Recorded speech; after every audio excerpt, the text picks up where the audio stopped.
Baiklah Bapak Ibu hebat semua, kita hari ini akan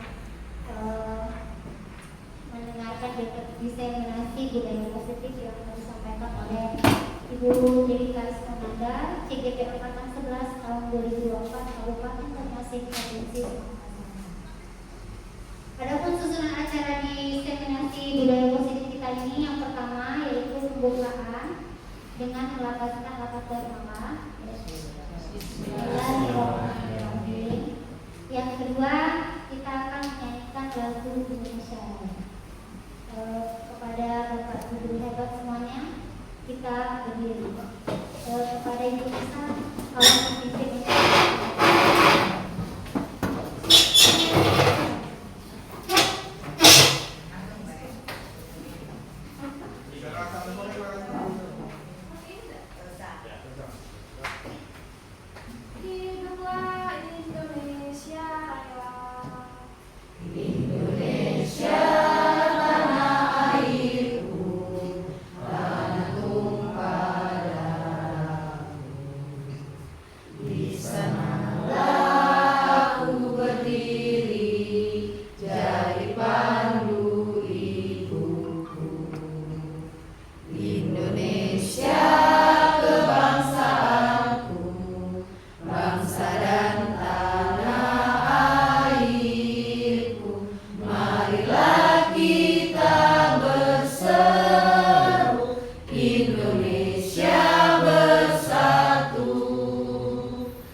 Wassalamualaikum warahmatullahi wabarakatuh. Waalaikumsalam warahmatullahi wabarakatuh.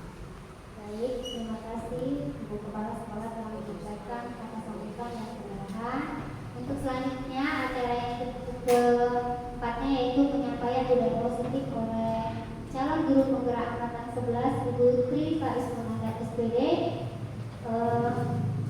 Kami persilakan kepada Ibu untuk menyampaikan materi diseminasi budaya positif.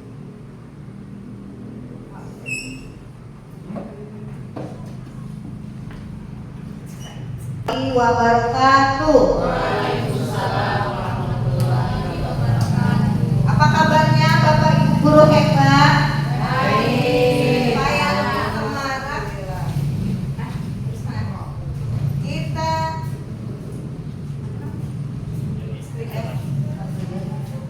Supaya lebih semangat, kita ice breaking dulu ya. Ikuti saya, nanti saya bilang misalnya tepuk semangat siang. Ya. Ya. Asik-asik ya. Yes, seperti itu ya. Lagi ya. Ya berdiri semua ya, biar lebih semangat. Asik-asik ya, seperti itu ya. Tepuk semangat siang. Ini. Asik-asik. Yes. Ulangi lagi ya, biar lebih semangat. Tepuk semangat siang. Ini. Asik-asik. Yes. Oke. Semoga kita semua hari ini pada semangat ya. Baik ya Bapak Ibu, hari ini saya akan memberikan materi diseminasi budaya positif ya. Ini untuk tugas saya pada aksi nyata modul 1 titik 4. Sebelum saya mulai ya, baik kita is breaking lagi ya. Is breakingnya Bapak Ibu tulis nama barang berharga yang Bapak Ibu anggap berharga. Tulis ya. Nanti ya Bapak Ibu tulis nama benda yang paling berharga. Kemudian ya benda yang paling kalian anggap berharga. Ya. Kemudian boleh bebasin ya, terserah. Benda nanti boleh, benda itu boleh. Ya. Pokoknya yang berharga ya. Di sini kita akan sedikit tentang perubahan paradigma ya, kegiatan kepalan tangan. Ada A dan B. Jadi nanti kebangun itu A dan B. Nanti saya ambil contoh 2 orang A dan B. Sudah semua ditulis? Saya kasih waktu hanya 30 menit, 30 detik ya. Benda. Ya benda. Boleh. Pokoknya yang dianggap berharga. Sudah? Sudah. Kalau sudah, kalian kepalkan di tangan, boleh di tangan kanan dan kiri. Saya minta 2 orang ya, Pak Slamet dengan Pak Isnen maju ke depan. Kertasnya mana Pak Slamet? Baik, masih mana ya?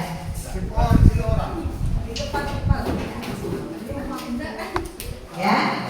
Nah, Pak Isnen nggak apa-apa ada bagian. Bapak lemas ya, Bapak taruhkan genggam di tangan Bapak. Nah, sekarang Pak Isnen lakukan rayu Pak Slamet, bujuk Pak Slamet, boleh menghardik, boleh mengancam supaya Pak Slamet membuka kepala yang ada di tangannya.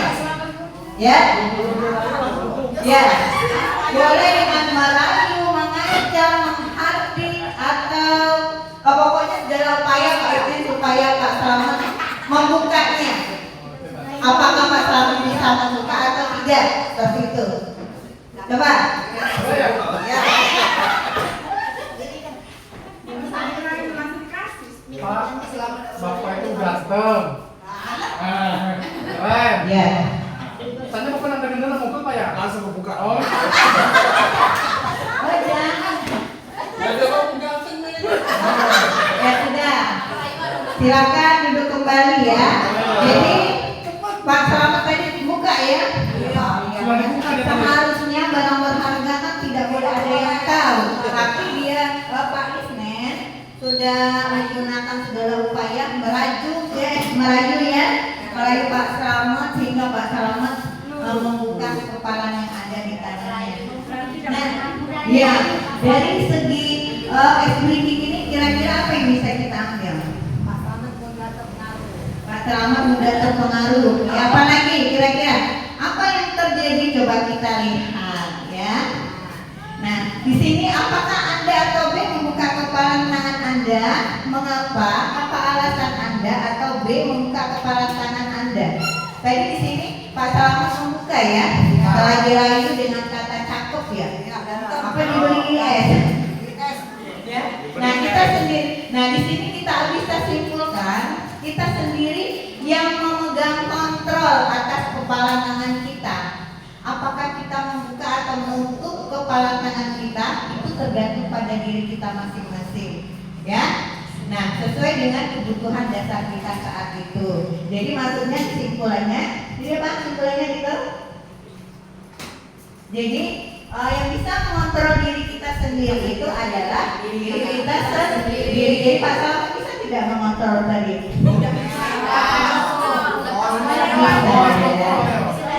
Ya, dia dikendalikan oleh Pak Isnen ya. Jadi intinya itu ya, itu adalah perubahan paradigma. Next kita lanjutkan. Dari peristiwa tadi, apa itu budaya positif? Kita lihat. Apa ya budaya positif? Ya, budaya positif di sekolah yaitu nilai-nilai atau kebiasaan-kebiasaan di sekolah yang berpihak kepada peserta didik agar mereka dapat berkembang menjadi pribadi yang kritis, hormat dan bertanggung jawab. Jadi budaya positif itu kebiasaan ya, berarti kebiasaan-kebiasaan yang baik yang membentuk peserta didik itu agar mereka menjadi anak yang berpikir kritis, ya, hormat dan bertanggung jawab. Tuh, next ya. Nah, sekarang kita lihat perubahan paradigma bahwa sekolah itu merupakan tempat yang menyenangkan. Yang pertama menyenangkan bagi siswa, jadi kita buat suasana sekolah itu menyenangkan yang bagaimana. Kemudian yang kedua, lingkungan positif, ya. Yang ketiga, sekolah yang aman, ya. Sekolah yang aman itu sehingga siswa itu merasa terlindungi, merasa aman, ya. Kemudian siswa itu merasa nyaman berada di sekolah kita. Nanti kita lihat bagaimana caranya ya. Kemudian tujuan sekolah itu murid dia bisa berpikir, kemudian murid bisa bertindak, mandiri, bertanggung jawab, mencipta. Nah, sekarang kita lihat lagi perubahan paradigma, yaitu dimulai dari disiplin, kemudian teori kontrol, yaitu kontrol guru di sini dalam menghadapi murid. Ya, next.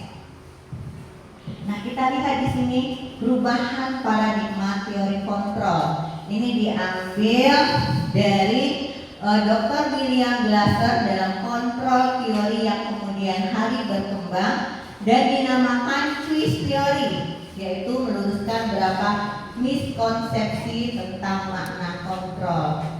Di sini kita lihat ilusi guru mengontrol murid, ya. Jadi bagaimana? Ilusi guru mengontrol murid itu adalah pada dasarnya kita tidak memaksa murid untuk berbuat sesuatu. Jadi di sini murid kita sebagai guru ya mengontrol keadaan murid. Jadi murid itu dia tidak berbuat sesuatu jikalau murid tersebut memilih untuk tidak melakukannya. Jadi murid itu sendiri ya. Kemudian yang kedua, ilusi bahwa semua penguatan positif, efektif dan bermanfaat. Nah, yang pada kedua ini penguatan positif atau bujukan adalah bentuk-bentuk kontrol. Segala usaha untuk mempengaruhi murid agar mengulangi suatu perilaku tertentu. Di sini adalah suatu usaha untuk mengontrol murid tersebut. Di sini murid kita kontrol untuk melakukan hal-hal yang baik dan bermanfaat. Kemudian yang ketiga, ilusi bahwa kritik dan membuat orang merasa bersalah dapat menguatkan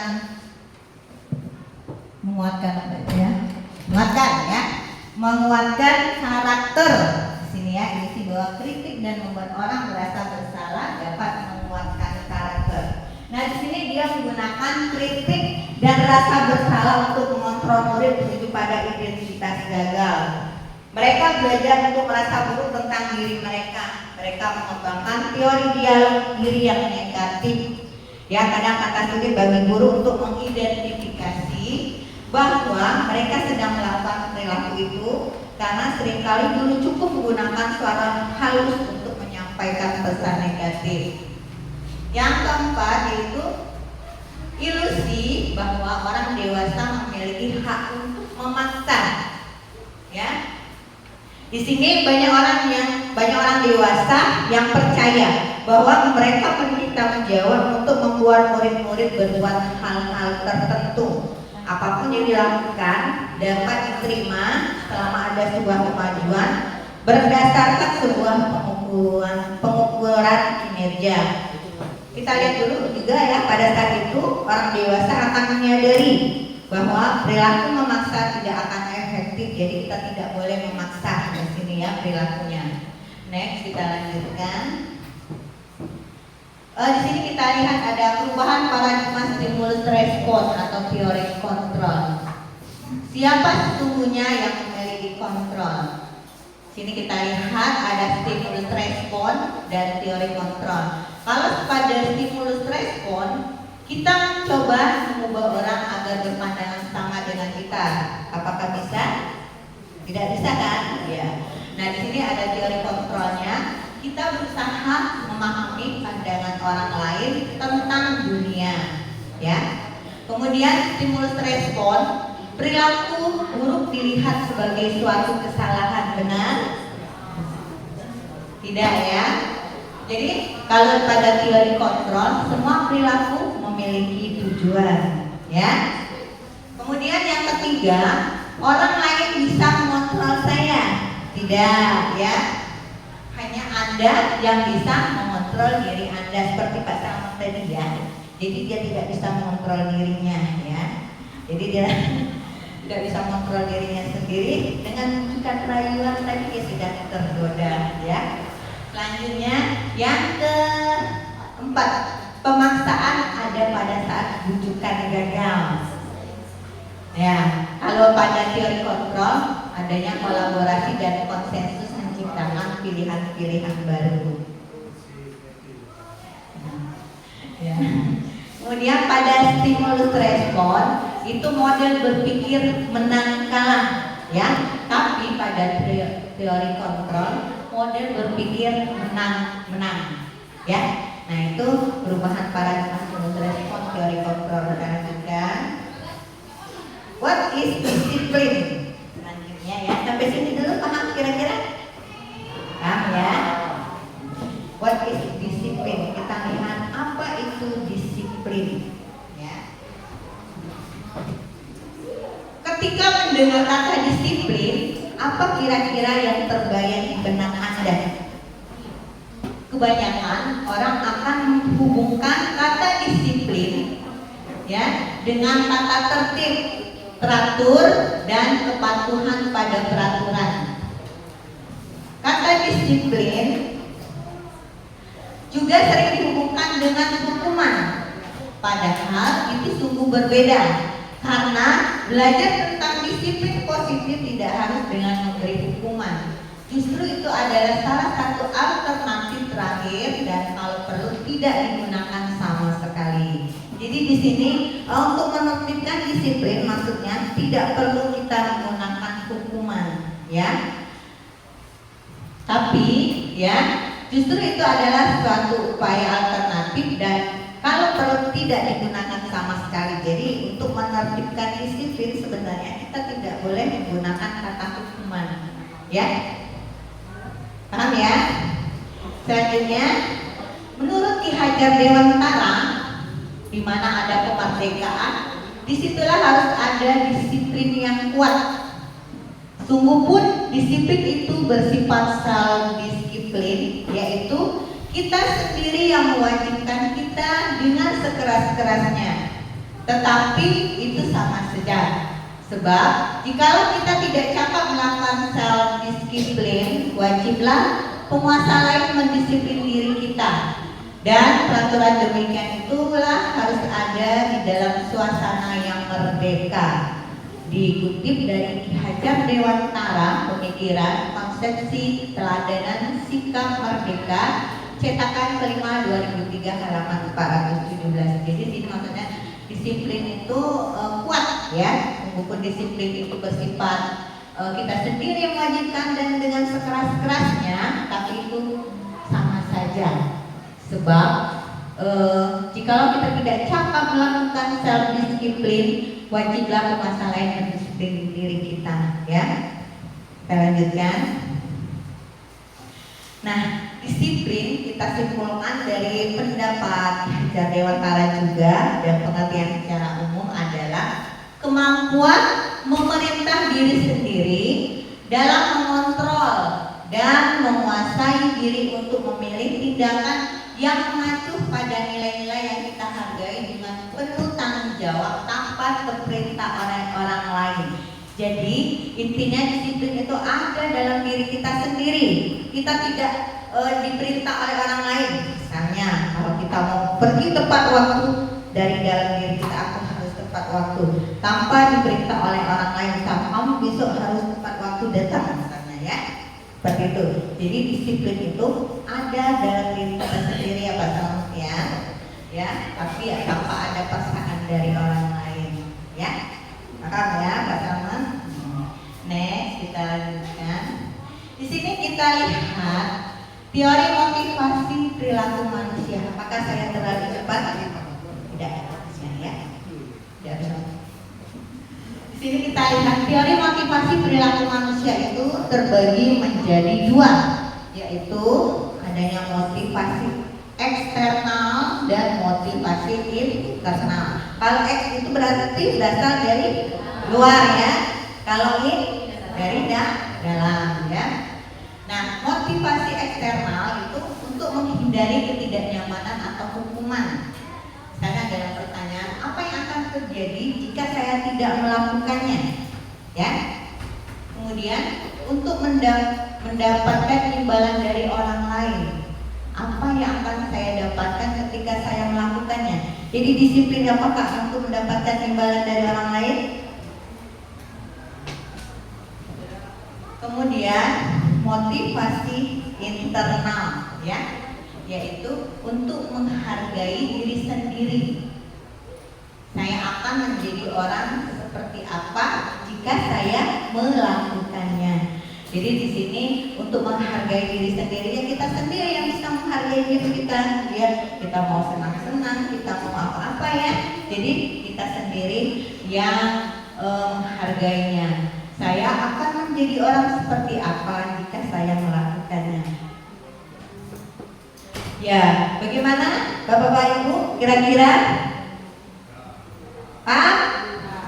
Kayaknya sudah selesai, ya. Apa mau es krim lagi nih? Ya. Ya. Kira-kira ada yang mau ditanyakan sampai di sini sebelum kita melanjutkan ke materi selanjutnya? Ya, bagaimana? Atau ya, untuk yang pertama itu untuk menghindari ketidaknyamanan hukuman itu apa coba kira-kira? Siapa yang bisa memberi contoh? Apa yang akan terjadi jika saya tidak melakukannya? Ada yang bisa berikan contoh? Kira-kira? Ya? Siapa?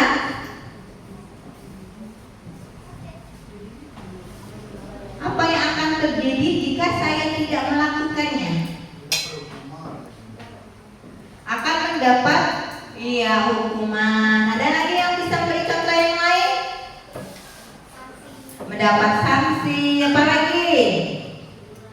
Mendapat teguran, apa lagi? Mendapat SP, apa lagi? Dimarahi Bu Guru, ya, boleh, ya. Kita kasih wow dulu untuk kuning, ya. Kita kasih W, kita kasih O, kita kasih W. Wow, ya. Tepuk tangan dulu. Kita lanjutkan yang kedua. Untuk mendapatkan imbalan dari orang lain, apa yang akan saya dapatkan ketika saya melakukannya? Ya, dapat Bu. Ya, apa lagi? Hadiah. Apa? Nilai yang bagus. Apa lagi? Apresiasi. penghargaan, apa lagi? Ya, banyak ya, hadiah, imbalan ya. Kemudian apresiasi, hadiah dan sebagainya. Kemudian untuk motivasi internal yang ada dalam diri kita, untuk menghargai diri sendiri. Saya akan menjadi orang seperti apa jika saya melakukannya? Ada yang bisa beri contoh? Ya? Ada yang bisa beri contoh? Iya, saya akan menjadi orang sukses. Terus apa lagi? Saya akan menjadi orang baik. Terus? Iya, saya akan menjadi contoh atau teladan. Terus? Ada lagi? Saya akan menjadi sukses, saya akan menjadi contoh atau teladan, saya akan menjadi orang baik ya. Dan itu banyak lagi contoh yang lain. Sekarang kita lanjutkan lagi, paham ya sampai di sini Bapak Ibu? Ya, kita lanjutkan. Di sini ada hukuman, konsekuensi dan restitusi ya. Sini ada tugas perbedaan hukuman dan konsekuensi. Dan sini belum kita jelaskan apa itu hukuman atau itu konsekuensi, kita contohkan dulu ya. Tindakan guru itu nanti kita tentukan hukuman atau konsekuensi. Mencatat 100 kali di dalam buku kalimat, saya tidak akan terlambat lagi karena terlambat ke sekolah. Kira-kira hukuman atau konsekuensi? Hukuman ya, kita simpan dulu ya jawabannya, hukuman ya. Kemudian yang kedua, lari mengelilingi lapangan basket 2 kali karena terlambat hadir ke sekolah. Hukuman ya. Yang ketiga, murid diminta untuk push up 15 kali karena tidak menggunakan masker ke sekolah. Konsekuensi atau hukuman? Konsekuensi. Kita simpan dulu ya. Kemudian menggantikan kertas tugas teman yang telah dicoret-coret. Ya, konsekuensi kita simpan dulu. Kemudian membersihkan tumpahan air di meja tulis karena tersenggol pada saat belajar. Masuk apa? Konsekuensi ya. Kemudian yang selanjutnya, murid disuruh untuk tidak mengenakan sepatu seharian di sekolah karena tidak mengenakan sepatu hitam. Hukuman atau konsekuensi? Hukuman atau konsekuensi?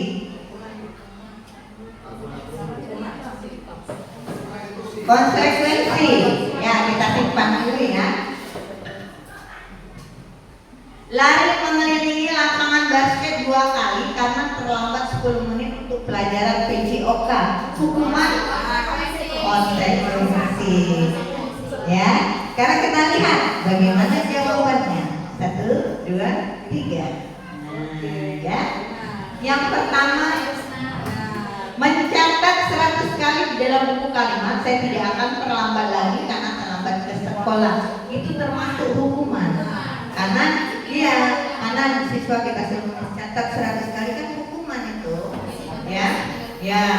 Yang kedua, lari mengelilingi lapangan basket 2 kali karena terlambat hadir di sekolah. Itu kita memberikan hukuman, ya benar ya.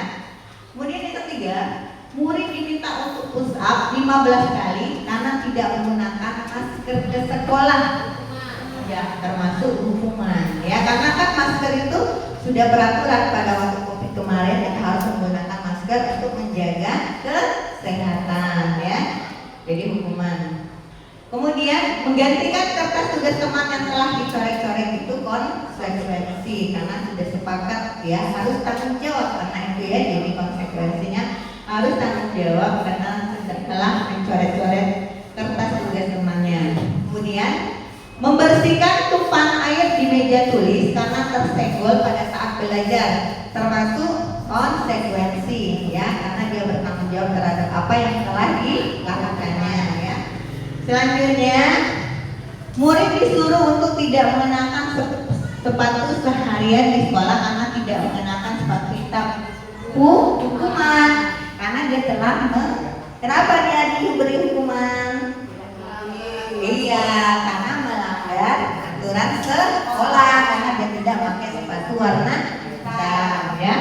Kemudian lari mengelilingi lapangan basket 2 kali karena terlambat 10 menit untuk pelajaran PJOK. Konsekuensi karena dia terlambat, dia harus tanggung jawab dia karena tidak terlambat dalam pelajaran PJOK 10 menit. Selanjutnya kita lihat di sini. Nah, kita lihat di sini perbedaan hukuman dan konsekuensi. Ya, kalau hukuman sesuatu yang menyakitkan harus terjadi. Kalau konsekuensi suatu harus terjadi. Coba siapa yang bisa menjawab mengapa hukuman itu sesuatu menyakitkan harus terjadi? Siapa yang bisa menjelaskannya kira-kira? Maksud dari kalimat itu. Sesuatu yang menyakitkan harus terjadi. Ada yang bisa? Sesuatu yang menyakitkan harus terjadi. Kenapa? Sesuai dengan pelanggarannya harus terjadi, kita tega tidak tega harus ya. Jadi itu ya. Jadi kita sesuatu yang menyakitkan harus terjadi dalam bentuk kita memberikan hukuman ya. Karena tujuan kita untuk mendisiplinkan siswa. Selanjutnya kalau konsekuensi suatu harus terjadi. Seperti tadi kan menggantikan buku temannya yang telah dicoret-coret. Ya harus terjadi, harus menggantikan ya, seperti itu. Kemudian hukuman membuat anak sakit fisik maupun hati untuk jangka waktu lama, membekas di dalam dirinya ya. Ya, kalau kita berikan hukuman, sering memberi hukuman itu, apalagi dalam bentuk yang keras, fisik keras itu ya, dia akan membekas dalam hatinya. Dendam, bisa jadi dendam. Pak Slamet kemarin beri aku hukuman, misalnya disuruh lari 20 kali misalnya ya. Awas Pak Slamet nanti ini suatu saat Bapak aku hajar misalnya ya. Nah, ya karena dia itu orangnya suka mancing kemarahan misalnya ya. Tuh seperti itu misalnya ya. Nah, kemudian konsekuensi anak membuat anak merasa tidak nyaman dalam jangka waktu pendek. Ada yang bisa berikan persepsinya? Konsekuensi. Kalau tadi kan kalau hukuman bisa membekas dalam dirinya, bisa menimbulkan dendam. Kalau konsekuensi kan membuat anak merasa tidak nyaman dalam jangka waktu pendek. Benar? Iya, maksudnya dia hanya pada saat itu ya. Selanjutnya dia sudah biasa kembali, tidak membekas ya. Beda dengan hukuman tadi ya. Selanjutnya hukuman anak membenci kedisiplinan, mengakibatkan anak membenci kedisiplinan. Kalau konsekuensi anak akan menghargai disiplin. Ada yang tahu kenapa itu?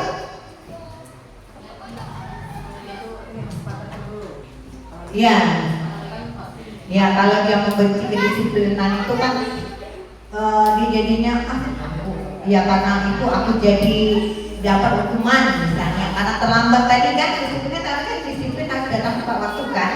Nah sehingga anak itu membenci benci disiplin itu ya. Iya, jadi dia merasa dirugikan ya. Kemudian kalau pada konsekuensi anak menghargai disiplin, dia lebih menghargai. Kan apalagi kalau ada kesepakatan kelas nanti kita lihat ya. Misalnya siapa yang buanglah sampah pada tempatnya kan?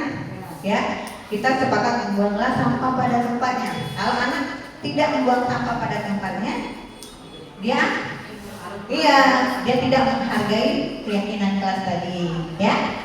Kita lanjutkan lagi. Paham ya kira-kira Bapak Ibu? Pada ngantuk ya, kita tepuk semangat dulu. Oke. Tepuk semangatnya yang uhu ya. Ya, diri semua biar lebih semangat. Boleh ya. Sekarang bersemangat seperti tadi ya. Tepuk semangat siap.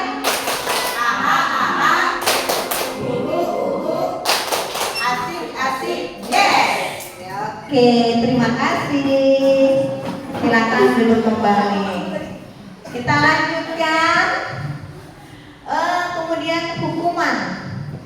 Di sini hukuman membentuk konsep diri yang buruk bagi anak ya. Kalau konsekuensi, konsep diri yang baik. Jadi siapa yang bisa memberikan persepsi bahwa hukuman itu dapat memberikan konsep diri yang buruk bagi anak? Iya, bisa menjadi pendendam. Ada lagi yang lain? Ya, melakukan kriminal. Apalagi? Kekerasan, ya. Jadi dampaknya itu anak menjadi emosional, ya, dan lain sebagainya, ya. Kemudian kalau konsekuensi diri yang baik, jadi dia dengan sudah melanggar tadi kan dia bisa membentuk dirinya bertanggung terhadap apa yang dia lakukan, ya. Lanjutkan lagi, hukuman. Anak belajar untuk menyembunyikan kesalahan. Jadi hukuman itu bisa membuat anak untuk menyembunyikan kesalahannya. Kalau konsekuensi, anak belajar untuk mematuhi peraturan, ya. Jadi itu. Jadi pada hukuman, anak belajar untuk menyembunyikan kesalahannya. Jadi misalnya, siapa yang terlambat tadi, sampai tidak buat PR tadi, dia tidak mau tunjuk tangan ya. Jadi dia menutupi kesalahannya, ya. Kalau anak belajar untuk mematuhi peraturan, ya dia sudah konsekuensi bahwa siapa yang tidak membuat PR akan mendapatkan sanksi misalnya atau hukuman, ya. Sanksi misalnya tadi mencoret-coret untuk teman kan harus menggantikan, ya. Jadi dia belajar bertanggung jawab. Selanjutnya, kalau hukuman, marah, rasa bersalah, dipermalukan, merasa tak dihargai. Kalau konsekuensi, kehilangan hak, dibuat tidak nyaman, diasingkan untuk sementara atau time out, ya. Jadi itu. Jadi pada hukuman, marah, merasa bersalah, dipermalukan, merasa tak dihargai. Kita bisa memberikan hukuman kan di depan kelas, ya. Dia menjadi malu, di lapangan dia menjadi malu, ya. Sehingga itu membentuk dia siswa itu tidak percaya diri, ya. Jadi dia merasa bersalah, merasa tak dihargai, ya. Seperti itu tuh hukuman. Kalau konsekuensinya kehilangan hak, dibuat tidak nyaman, ya. Diasingkan untuk sementara atau time out, tapi itu hanya sebentar kalau konsekuensi, ya. Nah, sekarang nanti sampai sini bisa dipahami kira-kira Bapak Ibu? Saya. Nah, sekarang kita lihat hukuman, konsekuensi dan restitusi. Nanti setelah penjelasan saya kita bisa ambil kesimpulan kira-kira yang mana yang mestinya kita lakukan, ya. Nah, kita lihat hukuman dari sesuatu yang menyakitkan harus terjadi, konsekuensi suatu harus terjadi. Kalau restitusi itu adalah merupakan pilihan, ya. Nanti saya jelaskan apa itu hukuman, konsekuensi dan restitusi, ya. Kita beri contohnya dulu, ya. Kemudian hukuman tidak nyaman untuk murid atau anak untuk jangka waktu panjang. Nah, konsekuensinya tidak nyaman untuk murid, anak untuk jangka waktu pendek sebentar saja dia, ya. Kemudian restitusi menguatkan untuk murid anak dalam jangka waktu yang panjang. Jadi dengan adanya restitusi nanti dari hukuman, konsekuensi dan restitusi ini menguatkan anak, ya, dalam jangka waktu panjang. Maksudnya ada solusi penyelesaian kepada anak. Kemudian hukuman, korban mendapatkan keadilan kalau pada hukuman. Kalau pada konsekuensi, korban bisa diabaikan.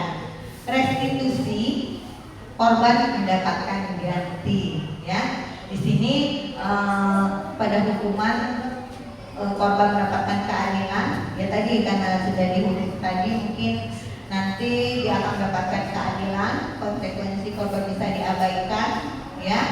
Kemudian restitusi, korban mendapatkan ganti. Kemudian selanjutnya hukuman, murid anak merasa tersakiti, itu pada hukuman. Kalau konsekuensi, murid atau anak dibuat tidak nyaman, ya. Kemudian restitusi, murid akan mendapatkan penguatan. Kemudian yang selanjutnya, perilaku pasif agresif meningkat kalau pada hukuman, ya. Itulah tadi yang bentuk ya dendam, bentuknya sakit hati, ya. Itu. Kemudian penguatan hanya bertahan dalam jangka waktu pendek. Nah, pada restitusi masalah terselesaikan nanti ada. Kita sebagai apa, manajer atau sebagai teman, nanti restitusi sebagai pemantau ada, nanti kita lihat ya. Kita lanjutkan. Paham kira-kira? Paham ya? Nah, kita kembali selanjutnya kita ke keyakinan kelas. Bapak Ibu sudah membuat keyakinan kelas? Sudah. Nanti kita lihat, kita telah lagi apakah keyakinan kelas yang telah kita buat itu sudah sesuai dengan apa yang saya sampaikan nanti atau sesuai dengan kebijaksanaan dari pemerintah ya. Kita lihat di sini, keyakinan kelas itu adalah nilai-nilai kebajikan universal yang disepakati secara tersirat dan tersurat, lepas dari latar belakang suku, negara, bahasa maupun agama. Jadi kalau kita buat keyakinan kelas itu kan tergambarkan secara langsung atau tidak langsung ya. Seorang akan lebih tergerak dan bersemangat untuk menjalankan keyakinannya daripada hanya sekedar mengikuti serangkaian peraturan tertulis tanpa makna. Jadi intinya seperti ini ya Bapak Ibu ya. Jadi seorang akan tergerak dan bersemangat bila kita ada keyakinan di dalam kelas. Cuma nanti kita telah lagi keyakinan kelas yang kita buat apakah sudah sesuai atau belum ya. Paham ya Bapak Ibu? Paham? Nah, kita lanjutkan lagi ya. Di sini cara pembentukan keyakinan kelas ya. Yang pertama, keyakinan kelas bersifat abstrak daripada peraturan yang lebih rinci dan konkret. Apa maksudnya? Keyakinan kelas bersifat abstrak, ada yang tahu? Abstrak. Ayo. Tidak jelas. Abstrak ya. Jadi keyakinan kelas bersifat tidak jelas daripada peraturan, jelas ya, daripada peraturan yang lebih rinci dan konkret. Kedua, keyakinan kelas berupa pernyataan-pernyataan yang universal. Maksudnya ya secara umum, singkat, padat, jelas ya. Selanjutnya lagi, pernyataan keyakinan kelas senantiasa dibuat dalam bentuk positif. Contohnya, kita tidak boleh menggunakan kata jangan membuang sampah sembarangan, dilarang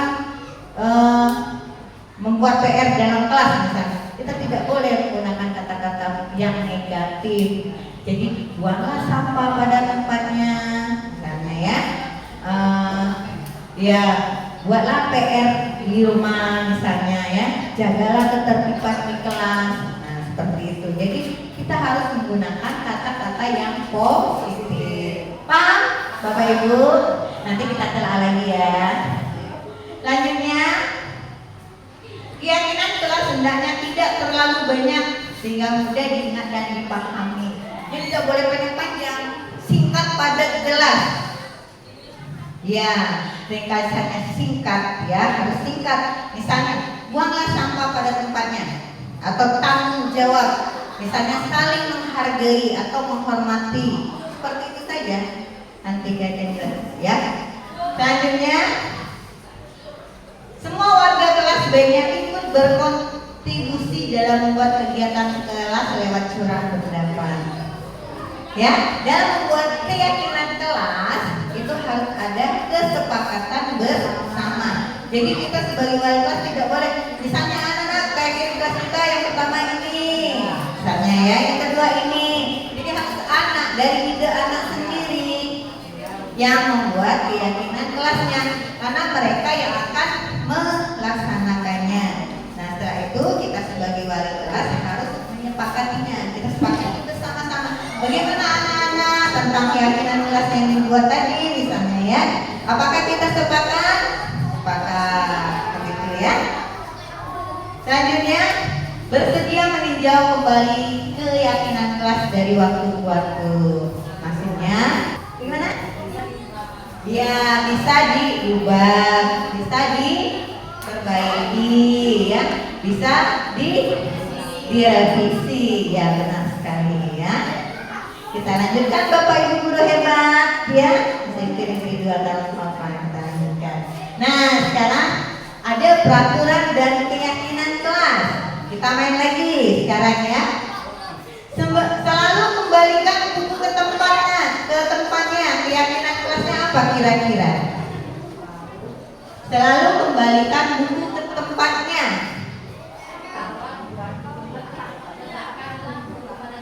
Termasuk apakah? Misalnya apa tanggung jawab, apa disiplin, seperti itu. Tanggung jawab. Ya, tanggung jawab ya. Yang kedua, dilarang mengganggu orang lain. Disiplin atau menghargai atau menghormati. Menghargai atau menghormati ya. Hadir di sekolah 15 menit sebelum pembelajaran dimulai. Disiplin ya, tepat waktu ya. Selanjutnya dilarang melakukan kekerasan. Dilarang menggunakan narkoba. Apa kira-kira? Apakah termasuk kesehatan? Apakah termasuk ya kesehatan ya? Bergantian atau menunggu giliran? Disiplin. Yang lain? Apa? Menghargai ya. Menghargai ya atau menghormati ya. Gunakan masker. Kesehatan ya. Jangan berlari di kelas atau koridor. Kesehatan. Kita lihat ya jawabannya ya. Nah, kita lihat ya. Selalu kembalikan buku ke tempatnya, itu termasuk tanggung jawab. Jadi itu nanti keyakinan kelas yang kita buat ya.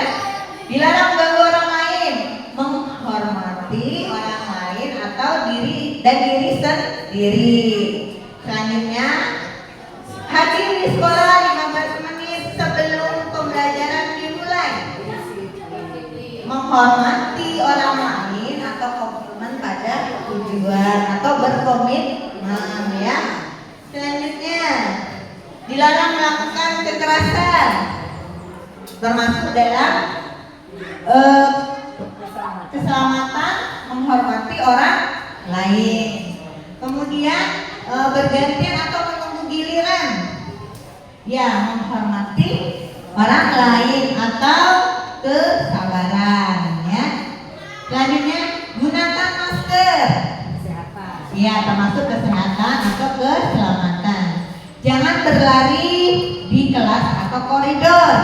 Ya, termasuk keselamatan atau keamanan. Nah, jadi dari sini Bapak Ibu kira-kira bisa membedakan antara peraturan dan keyakinan kelas? Bisa. Paham ya? Ada yang bisa mau ditanyakan? Silakan kalau ada sebelum kita ke selanjutnya. Ada. Kita lanjutkan lagi.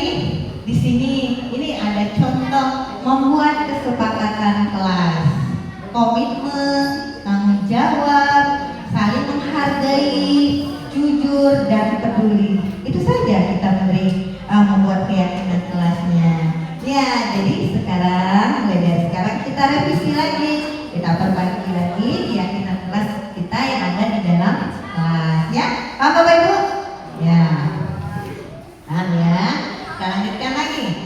Di sini ada 5 kebutuhan dasar manusia. Ya, 5 kebutuhan dasar manusia. Yang pertama itu untuk bertahan hidup. Kalau bertahan hidup itu dalam segi apa? Kira-kira contohnya? Makan, apalagi? Tempat tinggal. Tempat tinggal, apalagi? Yang utama makan ya. Iya, makan. Ya, baru bisa bertahan.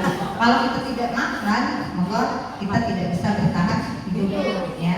Kemudian yang kedua, penguasaan. Contohnya bagaimana? Penguasaan. Tergantung profesi. Tergantung profesi ya. Selanjutnya, kasih sayang dan rasa diterima. Kasih sayang di keluarga. Kasih sayang dan rasa diterima. Itu apa katanya? Kasih sayang dan rasa diterima. Ada anak yang merasa minta diperhatiin, ya kasih dari gurunya gitu melakukan kadang hal-hal yang tidak masuk akal. Kadang-kadang ya, tapi kita lihat ya. Kemudian kesenangan. Bagaimana? Ada yang bisa beri contoh kesenangan? Kesenangan. Kalau Andri itu karena bisa menjawab pertanyaan dikasih ya. Ya kesenangan ya, bisa menjawab ya, bisa memberikan, kita bisa memberikan soal, kita bisa menjawab, kita bisa hadiah ya, jadi membuatnya menjadi senang. Selanjutnya kebebasan. Kebebasan berpendapat. Kebebasan berpendapat ya. Nah, semua orang senantiasa berusaha untuk memenuhi kebutuhannya dengan berbagai cara. Bila mereka tidak mendapatkan kebutuhan yang cara positif, mereka bisa melanggar peraturan atau melakukan hal-hal yang tidak sesuai dengan nilai-nilai kebajikan. Jadi kita sebagai manusia, jika kita tidak bisa memenuhi 5 kebutuhan dasar itu, kadang-kadang itulah yang membuat orang melakukan hal-hal yang negatif, ya, gitu. Kita lanjutkan lagi. Di sini ada 5 posisi kontrol, ya. Kita Bapak dan Ibu sekarang ada di posisi manakah? Apakah Bapak Ibu Guru sebagai penghukum, atau sebagai teman, atau sebagai pembuat rasa bersalah, atau sebagai pemantau, atau sebagai manajer? Kita lihat di sini. Kita saksikan video berikut ini.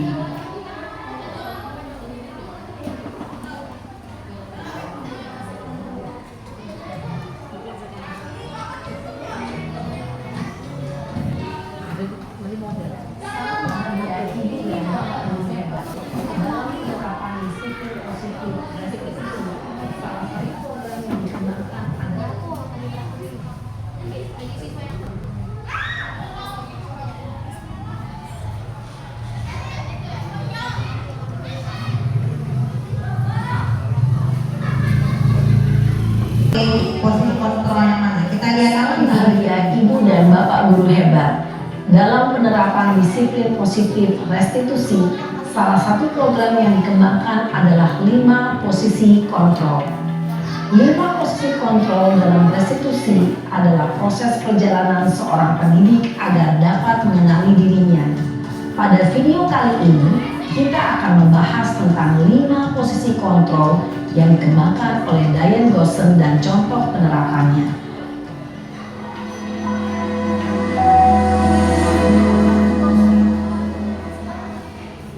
Lima posisi itu adalah: 1. Posisi penghukum. 2. Posisi pembuat merasa bersalah. 3. Posisi teman. 4. Posisi pemantau atau monitor. Dan 5. Posisi manajer. Untuk lebih memahami kelima posisi tersebut, mari kita saksikan kasus Naren yang terlambat hadir 20 menit di sekolah dan melihat bagaimana kelima posisi kontrol dalam menghadapi masalah tersebut.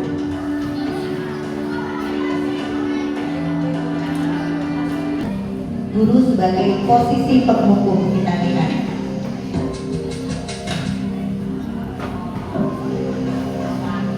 Naren! Sini kamu! Selamat pagi, Bu. Selalu terlambat. Kamu deh, pasti terlambat. Maaf, Bu. Saya... Apa? Apa coba? Alasan kamu apa lagi? Kapan sih kamu tidak terlambat? Malas sekali ya kamu jadi anak. Saya... Dasar pemalas. Gak kapok-kapok sih kamu. Sudah berapa kali terlambat? Sana, kamu keliling lapangan basket 2 kali. Kenapa saya harus keliling lapangan basket, Bu? Kenapa? Kamu melawan ibu? Berani-beraninya jawab. Sudah terlambat, masih berani jawab pula. Sekarang, keliling lapangan basket 5 kali sekalian. Biar kapok.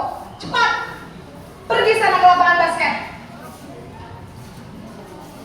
Posisi penghukum biasanya berbicara dengan nada tinggi, menghardik, menunjuk-nunjuk, menyakiti, dan menyindir. Hukuman bisa berupa fisik maupun psikis. Ibu dan bapak guru hebat.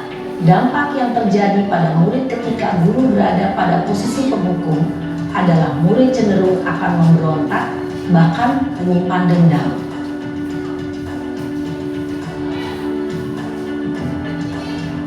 Yang kedua, posisi pembuat merasa bersalah.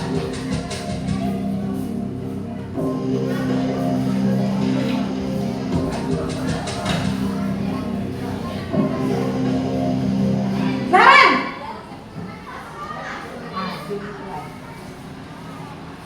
Selamat pagi, Bu. Naren, kamu kenapa terlambat lagi, nak? Ya Tuhan, Naren, kamu senang ya bikin ibu susah ya? Kalau kamu terlambat lagi, nanti ibu yang ditegur bapak kepala sekolah, nak. Disangka ibu tidak bisa membina kamu. Duh, gimana ini? Maaf, Bu. Duh, Gusti Naren. Kamu suka ya kalau ibu ditegur bapak kepala sekolah? Terus, sekarang ibu harus tulis apa ini di buku absen? Ini kamu sudah sering terlambat loh. Ibu harus apa coba? Maaf, Bu. Maaf sekali. Ya sudah, lain kali jangan bikin ibu susah lagi ya, nak ya. Ibu tidak akan kuat lagi kalau kamu begini terus. Bisa jantungan kalau ibu ditegur bapak kepala sekolah. Sana cepat ke kelas. Maaf ya, Bu. Maaf sekali. Posisi pembuat rasa bersalah berbicara dengan nada tenang, cenderung lembut. Namun kata-kata yang diutarakan membuat murid merasa menjadi orang yang gagal, memandang buruk dirinya sendiri, merasa tidak berharga, dan tidak sanggup membahagiakan orang lain. Ketika guru mengambil posisi pembuat rasa bersalah, murid akan menganggap dirinya yang bersalah dan ia akan menyimpan emosi negatif tersebut di dalam dirinya. Yang ketiga, guru sebagai posisi teman. Kita lihat bagaimana ilustrasinya.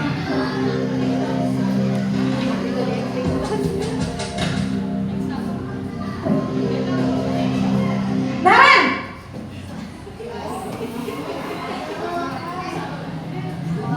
Selamat pagi, Bu. Wah, sudah jam berapa ini, nak? Terlambat lagi ya, sayang. Iya, Bu. Habis ibu saya lupa bangunkan saya, Bu. Kamu malah menyalahkan ibu kamu. Kamu bukannya anak yang larinya paling kencang. Kok terlambat sih? Iya, Bu. Saya memang terlambat bangun tadi.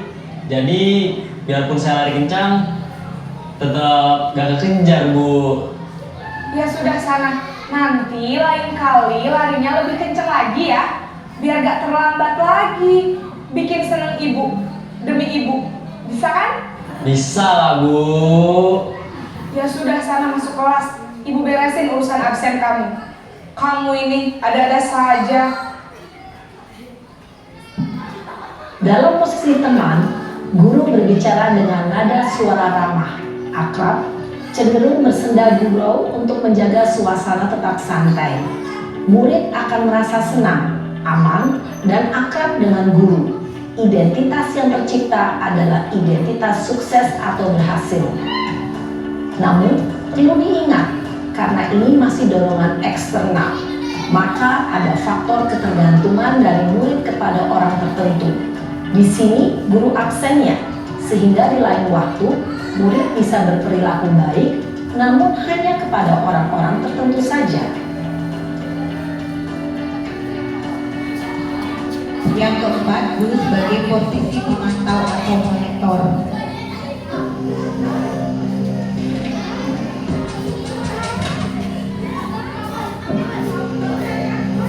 Naren!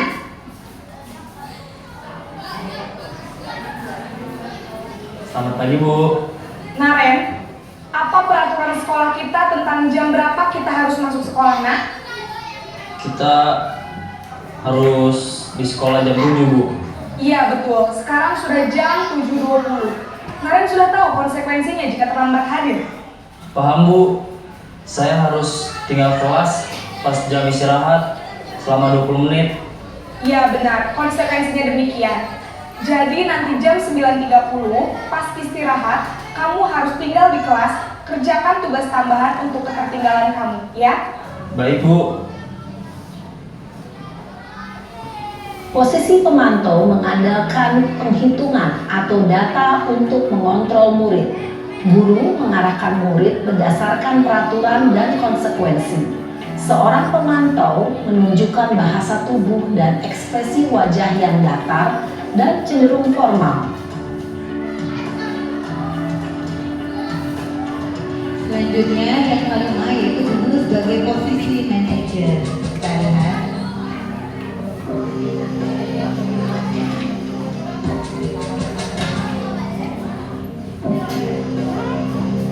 Naren!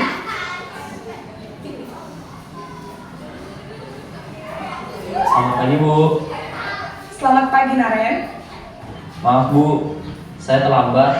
Iya, sekolah masuknya jam 7, sekarang sudah jam 7.20.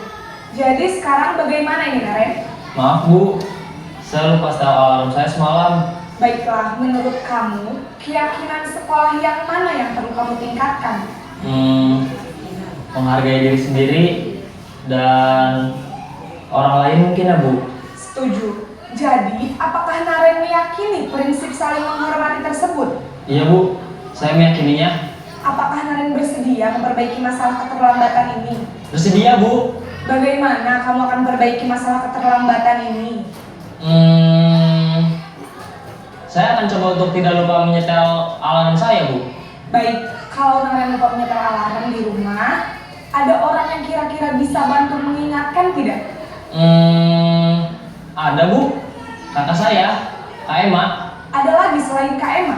Selain Kak Emma, ada ibu saya. Baik, jadi yang mengingatkan Naren adalah Kak Emma dan ibu kamu ya? Kira-kira akan mulai start alarm kapan nih, Naren? Setelah pulang sekolah, akan segera saya lakukan. Baik, jadi Naren akan setel alarm untuk bangun besok pagi dan akan diingatkan oleh kakak dan ibunda Naren ya. Ada lagi yang mungkin perlu dilakukan, Naren, agar tidak terlambat bangun lagi? Tidak ada, Bu. Baik, Naren, terima kasih untuk kerjasama kamu. Sekarang kamu kembali ke kelas untuk belajar. Baik, Bu. Terima kasih. Posisi manajer adalah posisi kontrol yang disarankan untuk membimbing murid memiliki sikap disiplin yang positif, yaitu murid yang mandiri, bertanggung jawab, dan dapat memecahkan masalah. Tujuan dari posisi ini adalah agar murid dapat berefleksi atas tindakannya. Guru akan dengan tulus memberikan pertanyaan-pertanyaan bermakna, sehingga membuat murid dapat belajar dari kesalahannya dan mencari sebuah solusi untuk menyelesaikannya. Ibu dan Bapak guru hebat, setelah mengamati adegan kelima posisi kontrol tadi, kira-kira posisi mana yang paling ideal? Posisi mana yang dapat menunjang motivasi intrinsik murid? Ya, tentu posisi manajer. Posisi ini memang posisi ideal yang ingin dituju setiap pendidik. Pada posisi inilah, guru dapat menerapkan disiplin positif yang berpihak pada murid, yang memerdekakan murid. Perjalanan seorang pendidik tentunya tidak mudah untuk sampai pada posisi seorang manajer. Namun, tujuan kita pasti, yaitu menciptakan murid-murid yang mandiri, merdeka, dan bertanggung jawab. Semoga penggambaran 5 posisi kontrol yang telah diperlihatkan ini dapat menjadi ajang refleksi bagi kita semua, agar dapat terus mengasah dan menerapkan disiplin positif yang memerdekakan murid. Mari terus berlatih dan bersemangat. Selamat menerapkan. Salam dan bahagia, Ibu dan Bapak guru hebat.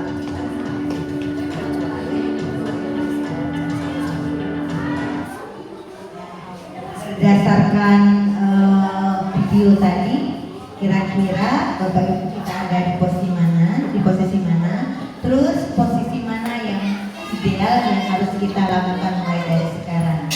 Ada tadi sebagai posisi penghukum, ya, ada sebagai teman, ada sebagai pemantau, ada guru sebagai posisi manajer, ya.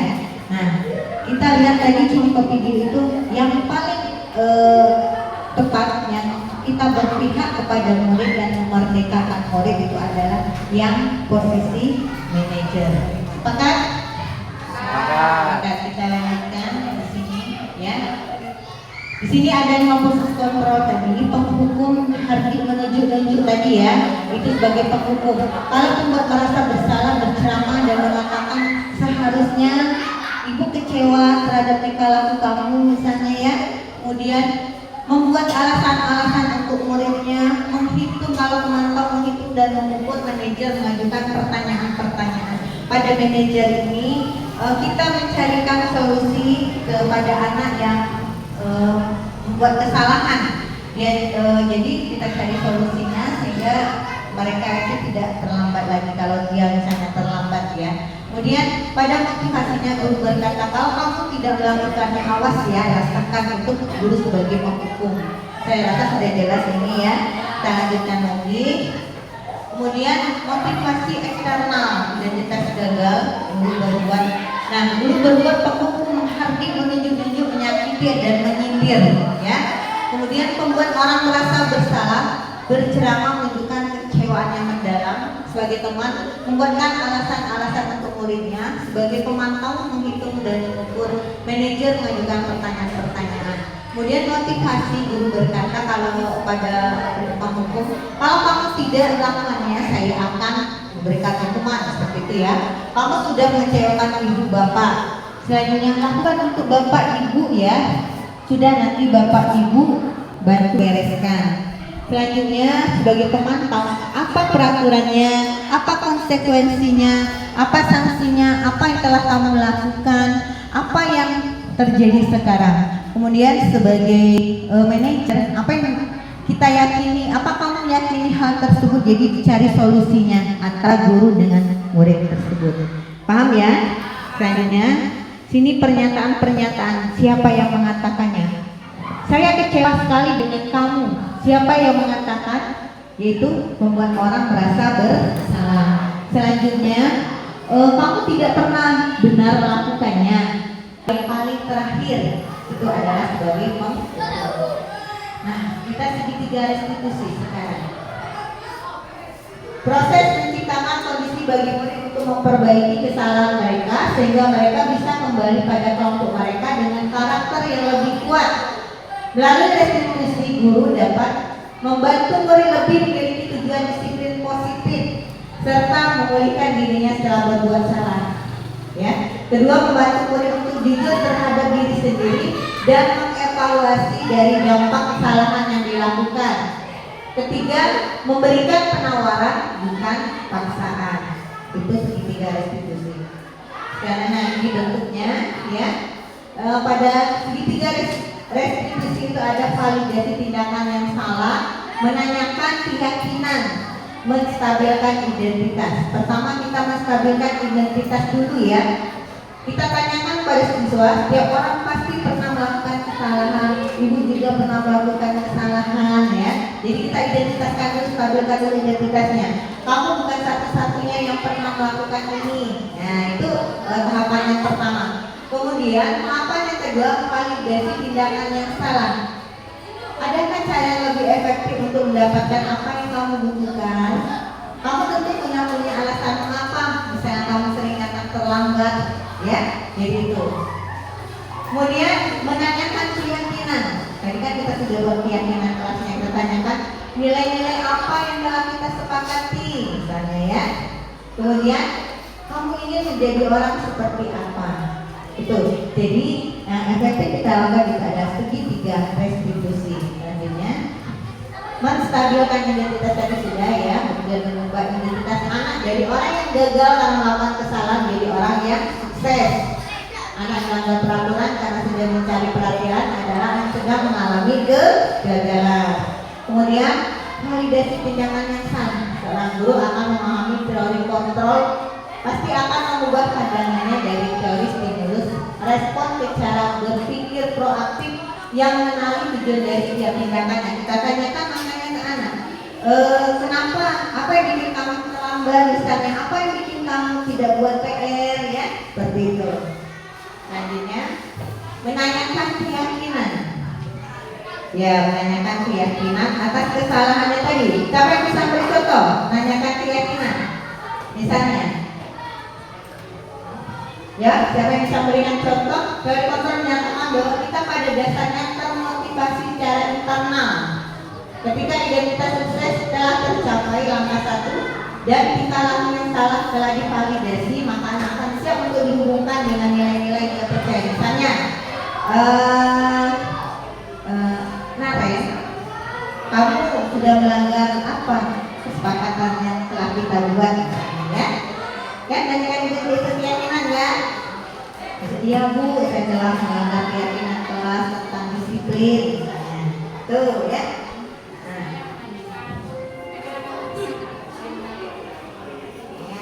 Boleh ya, kira-kira bisa nggak kamu tidak terlambat lagi? Oke, ya. Sekarang kita lanjutkan. Thank you. Nah ya, setelah saya jelaskan tadi ternyata sudah selesai materi saya. Saya juga baru tahu kalau sudah selesai. Ya. Baik Bapak Ibu, kira-kira sampai di sini ada yang mau ditanyakan? Boleh? Kalikan ke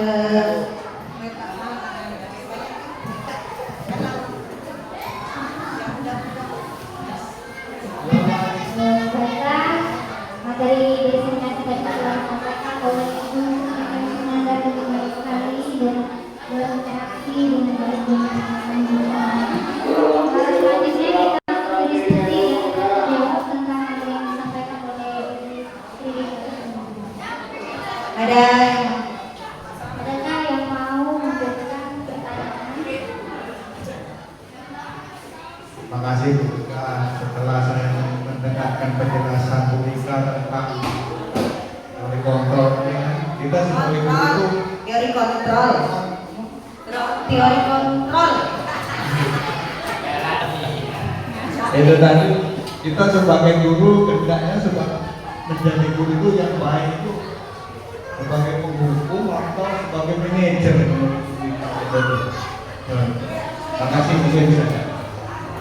Terima kasih Pak Selamat. Saya berikan satu kesempatan lagi untuk guru bertanya. Ya baik, Ibu.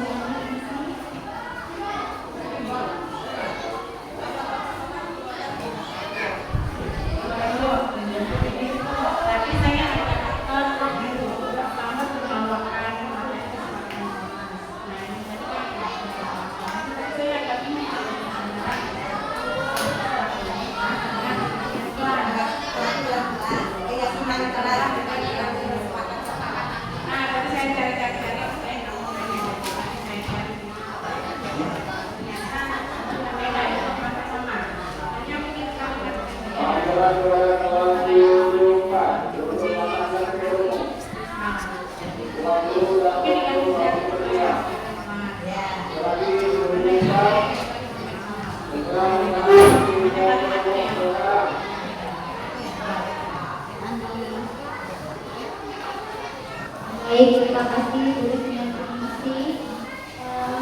Baik, bisa silakan jawab untuk pertanyaan Pak Selamat.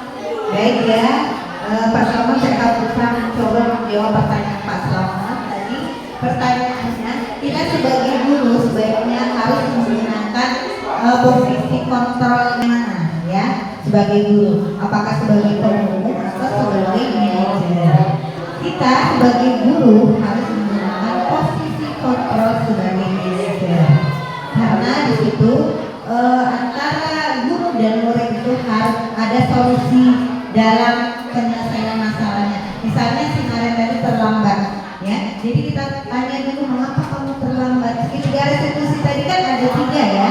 Nah, menstabilkan identitas, validasi tindakan yang salah, kemudian menanyakan keyakinan.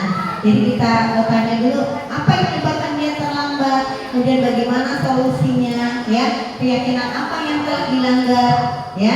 Jadi itu jadi penggunaan guru sebagai manajer yang paling tepat, ya. Itu ya Pak Selamat ya. Terima kasih atas pertanyaannya. Kemudian untuk urutnya Rusmiati tadi menanyakan perbedaan keyakinan kelas dengan kesepakatan kelas. Jadi alangkah lebih baik sama sepertinya ya. Artinya sama, cuma lebih efektif kalau kita ganti dengan keyakinan kelas ya. Seperti itu. Ya. Berarti kok ya? Oh, masih oke. Baiklah, Pak, jangan menanya lagi, satu orang lagi saja ya, Pak, ya. Assalamualaikum warahmatullahi wabarakatuh. Waalaikumsalam warahmatullahi wabarakatuh. Yang saya tanyakan, kita sebagai guru tentunya sudah tahu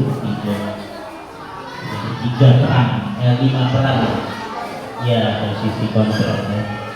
Yang paling penting kita perlu menanamkan tentunya barangkali keyakinan kepada siswa untuk menyadari dirinya, itu yang paling penting menurut saya. Jadi bagaimana sepakat kita untuk menanamkan keyakinan kepada siswa itu yang saya tanyakan. Terima kasih. Ya harus kita sepakat Pak, keyakinan ya. Di samping juga ada peraturan sekolah ya. Nanti yang bedanya keyakinan kelas dengan peraturan sekolah itu beda lagi. Kalau peraturan sekolah, peraturan yang dibuat oleh sekolah. Kalau keyakinan kelas berarti peraturan yang dibuat disepakati bersama oleh kelas. Ya, tapi harus sejalan ya. Nah, ada lagi yang mau ditanyakan?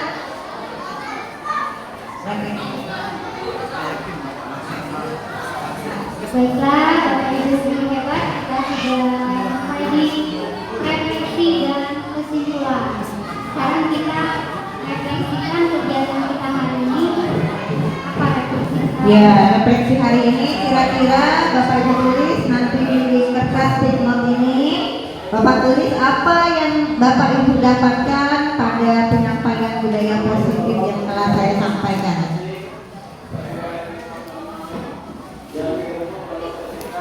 Bapak Ibu tempelkan.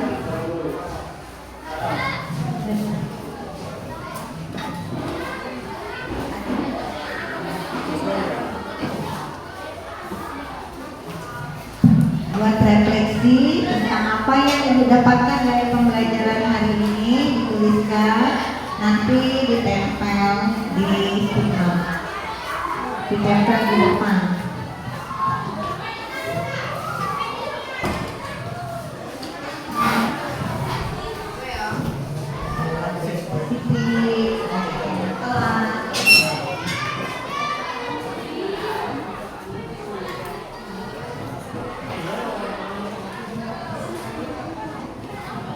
Segitiga restitusi misalnya ya. Apa yang Bapak Ibu bisa ambil dari penyampaian materi saya hari ini, silakan dituangkan, ditulis di kertas statement.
Ya, Bapak Ibu tolong mendengarkan ya.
Oke, Ibu Trina mohon sambil membacakan hasil refleksi kita hari ini.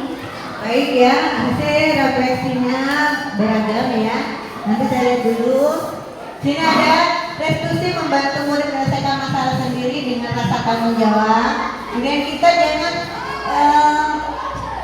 menjelaskan tapi memberikan konsekuensi kita sebisa mungkin untuk dengan dalam mengontrol siswa.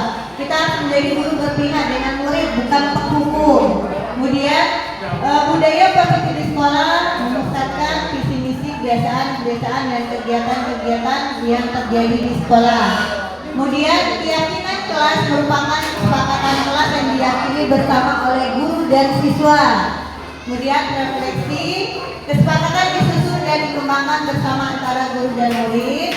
Kesepakatan kelas memberikan nilai positif yang akan berujung pada keyakinan kelas. Selanjutnya, kita sebagai guru, penghukum, teman, pembuat bersalah, manajer yang terbaik sebagai manajer karena akhirnya ada solusinya. Ya. Selanjutnya, refleksi selanjutnya, budaya positif harus dibangun untuk menumbuhkan motivasi internal. Melaksanakan disiplin positif bagi murid, membangun budaya positif di sekolah memerlukan kerjasama dari semua pihak termasuk kepala sekolah, guru, murid, orang tua dan tenaga kependidikan. Ya, itulah refleksi dari teman-teman semua. Ya.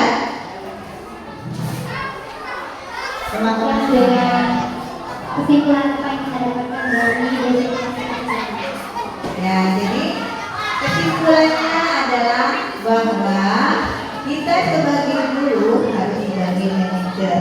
Kemudian dalam menyelesaikan masalah kita menggunakan segitiga restitusi.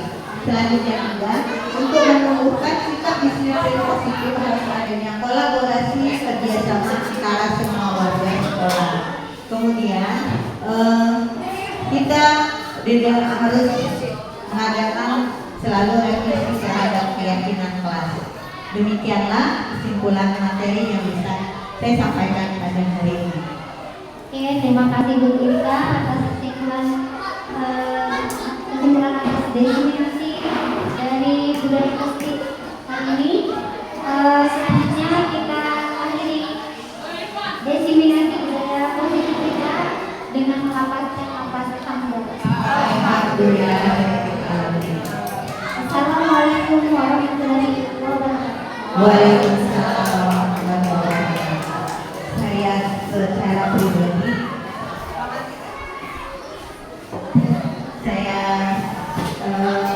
terima kasih saya ucapkan kepada rekan-rekan semua yang telah membantu saya dalam proses diseminasi aksi nyata 21.4 ini yang akan diunggah langsung di YouTube ya. Terima kasih semuanya, kerjasamanya, dukungannya, semangatnya, terutama kepada ibu kepala sekolah dan teman-teman semua. Pasalnya tidak bisa saya sebutkan satu persatu. Ini saya dapatkan hanyalah semangat, ucapan semangat dari kalian semua. Semoga kita semua mendapatkan pahala dan imbalan yang setimpal ya. Ya, saya selalu minta dukungan dari teman-teman semua ya. Maaf kalau ada kesalahan, kalau ada yang kurang dari saya. Saya akhiri dengan Assalamualaikum warahmatullahi wabarakatuh. Waalaikumsalam.